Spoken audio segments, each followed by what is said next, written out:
This proposal completely eliminates student debt in this country and ends the absurdity of sentencing an entire generation, the millennial generation, to a lifetime of debt for the crime of doing the right thing. No, not so fast. So after hearing that, before you decide to quit paying on your student loans now and just waiting for Uncle Bernie to come bail you out, stop, because if it sounds too good to be true, it probably is. So let's look at Bernie Sanders' plan. He's planning over the next 10 years to eliminate $2.2 trillion in student loan debt. And he plans on making Wall Street pay for this. That sounds great. You're like, yeah, stick it to the man. Well, let's just look a little further. The tax on this will be a 0.5% tax charged at every trade on Wall Street. Whether it's a buy or a sell, there's going to be a 0.5% tax of the value of the trade enforced. In over 10 years, that's going to pay for this $2.2 trillion of student loan debt. So, you're thinking, wow, yeah, this is only going to hurt the day trader, the guys who make their money just buying and selling and speculating on Wall Street every day. Like, and while right off the top, yeah, they'll be the first ones impacted, but what happens to everyone's retirements and 401ks that are funded with, sometimes with hundreds or thousands of different transactions making it up? You take 0.5% off of everything, that's a big deal when you're talking the entire ball. There's that idea that it's only going to be a tax on Wall Street, but this tax on Wall Street is going to affect all of us. Now, how would you feel, the point of view from the person who has no student loan debt? How do you feel about this proposal? And I want to hear someone with $100,000 of student loan debt. How do you feel about this? Do you feel that you should just snap your fingers? Yeah, I got lied to, and have someone take it all away? I'm really interested in hearing what you guys have to say on this down below. But this was Bernie Sanders' plan that he came out with about a month ago. Today, Elizabeth Warren came out with her own. It's a little bit more ambitious. Elizabeth Warren's plan has 3 parts. Step 1 is canceling student loan debt. She plans on doing this by canceling the first $50,000 of student loan balances for anyone whose income is under $100,000. This would be 89% of borrowers out there. She also plans on converting private student loans into federal student loans. This would make them eligible to be forgiven. But just stop on that one. Take a second and think about it. Who really stands to win this one? Coming from a woman who is a hopeful presidential candidate, proposing that a student loan held by every large bank in the entire country, who they all offer private student loans, to be bought in full and paid for, as well as the interest accrued by the government with taxpayer dollars, to be pushed on to the original buyer and then forgiven. So who's really profiting the most here? The big banks are, because they are giving up billions of dollars of these loans that they have, some of which the collectability on them is getting worse as time goes on. They might already be in default, but they're getting a clean slate, just like, okay, you're done with these, here's your money. The big banks are winning this one for sure. That's neither here nor there. You make your decision on that. If you have something to add to that, comment down below and whack the like button.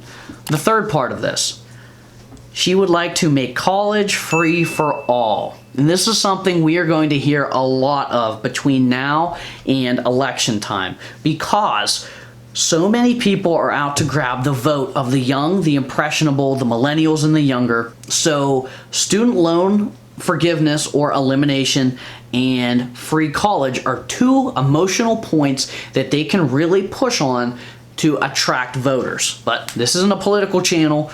You have your own opinion on that. That's just a piece of mind. So making college free for all. Okay, I challenge you to do this. You know, whether you have a doctoral degree in economics or you just go grocery shopping sometimes, what does free college for all mean to you? What do you think about that? Do you think that's a good idea? Because let me ask you this, what happens to the value of a college degree if everybody has one? If everyone has one, they all got it for free.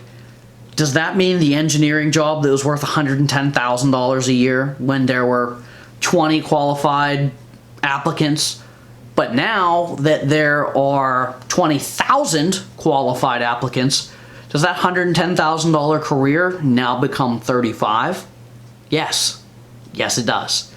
And what happens to the skilled labor, the people who, the jobs that didn't require a college education but required a more hands-on apprenticeship or something along those?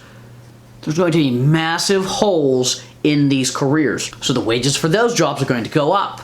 But also shortage of service will be something that you'll be seeing too. I mean, if there are no plumbers because everybody's trying to be a doctor for free right now, eventually you're going to have turds flying everywhere. Elizabeth Warren plans on paying for this with 2 simple taxes, and they sound great off the top, especially if you're about sticking it to the man. Part 1 is a 2% tax on accumulated wealth over $50 million. So what this means is if you have over $50 million of assets, you would pay a 2% tax on that yearly, which for $50 million would be $1 million flat, and that's your tax for being rich. That's your punishment. And if you're really, really, really rich, you get to be punished an extra 1% with a 3% tax on your wealth. And the thought from this proposal is these taxes alone will pay for all of this. You are taking from the 1% and giving it back to the other 99. And it sounds great, doesn't it? So, tell me, do you think for 1 second that that's how it's going to go? Because I'll tell you what, it should be illegal for these kind of promises to be thrown out there when you're using words like cancel student loan debt, knowing the position so many people are in, or promising free college, knowing how important that is of like an emotional driver to get somebody to act, but still not talking about the real issues at hand. And the real issue here is the same reason why a situation like this was allowed to happen, and the same reason why this situation will be allowed to happen again. The entire system in and of itself of higher education is absolutely flawed. So we have kids that are graduating high school and they are pushed towards college like there is no other alternative, or no other alternative that is worth their time, at least. If you go to trade school, you're a loser. If you just want to go to work after high school, you're a loser. If you wanted to go to community college and save yourself money, you're a loser. If you don't go to a university, you are wasting your time and you're never going to have a job and you're never going to make any money. And that's a bunch of crap. And I can say that as somebody who graduated high school and just went and worked for a few years. And then eventually, yeah, I did go to college. I went to a community college at first, where I was going to work for 60 hours a week and I was going to school part-time in the evenings.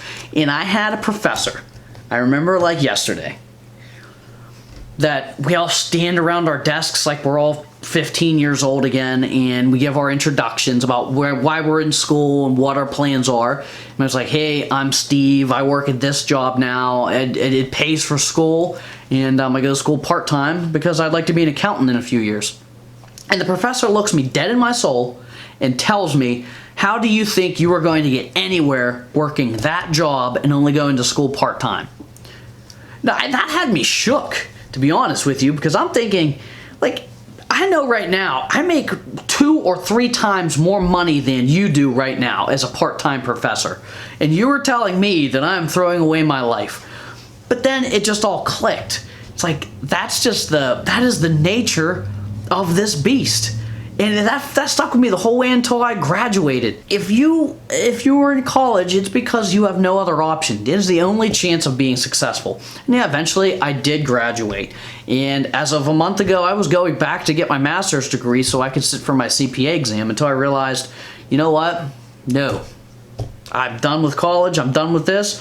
I do not need those extra 3 letters after my name, and I would rather earn that money for myself. So that's a whole nother story, but this is the world we live in, where you can go through high school, through college as a finance major even, and you won't have a single class that teaches you regular basic financial literacy for yourself. You don't have an actual class that's going to teach you about how bad these student loans are going to screw you. There should be an entire class in like your 8th grade year of high school where they sit down and you talk about student loan interest and how it accrues unlike any other interest that you can find in finance.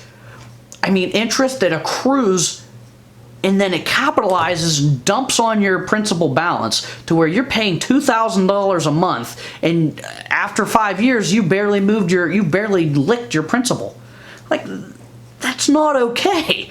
Daily compounding interest. Most people don't even know that's a real thing. Yes, it's very real. That's how student loans work. That's why you feel like you're drowning. That's something that needs to be changed. And I will say this. It doesn't matter who wins the White House in 2020. Whether it's the blue, the red, it doesn't matter. They're all going to promise that they're going to do something for you in your student loans and for your college expenses, because that is what people are asking for. That is how you get millennials to the booths to go vote, and that is what they're pulling for. Are they going to eliminate your debt? I would say the chances of that are slim to absolute none. I hope that's not what happens. As someone who still has a little bit of student loans themselves, don't pay off. I knew what I was signing up for. If you say you don't know what you were signing up for, who goes and signs a contract that they don't read? Isn't that like the first thing you hear about when your parents let you go on a computer for the first time? Be careful accepting those terms and conditions.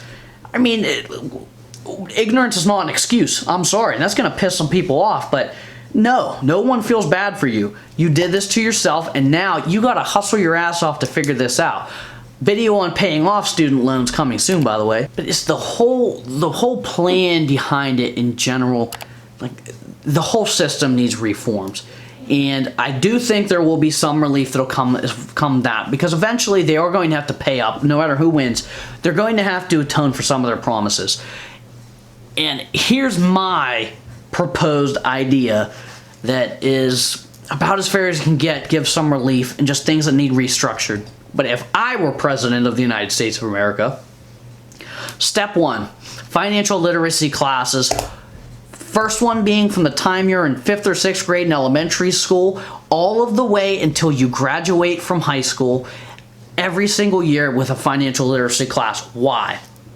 Because I'm sorry, there are not many life skills that are more important than being able to manage your money, being able to grow your money, being able to make your money work for you, being able to stay out of debt, knowing what debt is, knowing the consequences of debt, the things that you need to know for life.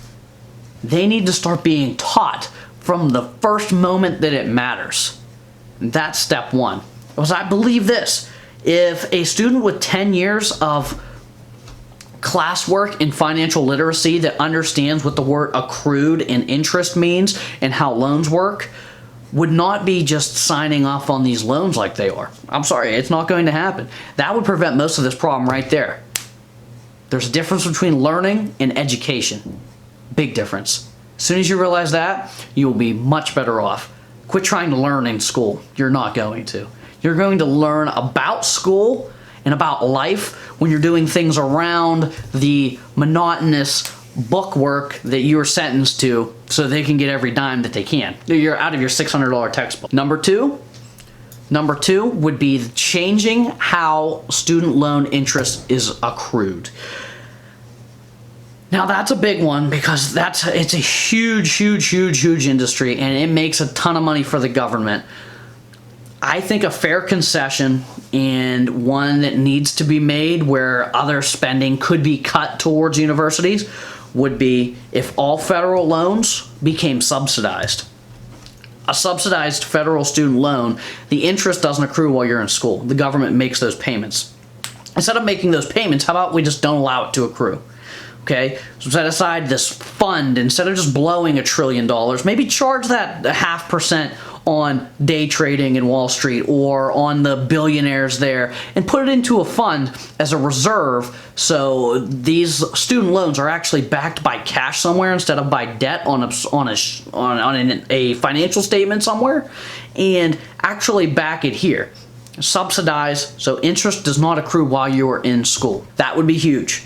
If you're somebody who's paying student loans now and you make your $800 a month payment and you see the principal maybe goes down about 42 cents a month, and then one month you'll be lucky, $9 will come off, and you've been paying thousands of dollars a year and your principal balance has moved by like $600, by being able to attack that interest like this or halting it in its place, that eliminates this completely. Then the low interest actually matters. It will not be compounding on interest on interest on interest daily.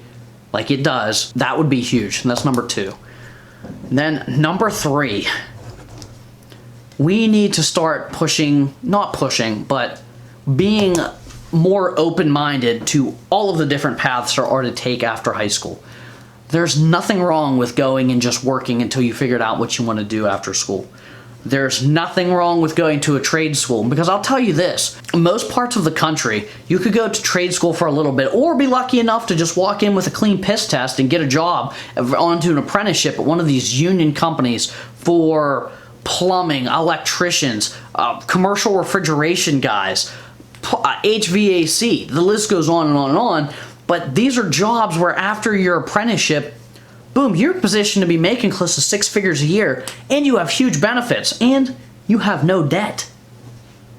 Why aren't we pushing kids towards this? I mean, you know, there's also the military, and I'm not going to speak on that because I was not in the military, but that's an option that just gets buried away like it doesn't exist. If you don't go to college, you're a loser. That's something we got to get away from, because I'll tell you what, for all you guys out there that just went and started working, and you know, maybe you did go into the trades right now, you're making $90,000 a year, you have no debt at all except for the fishing boats you bought you didn't need and all the cars and trucks you have that you don't need.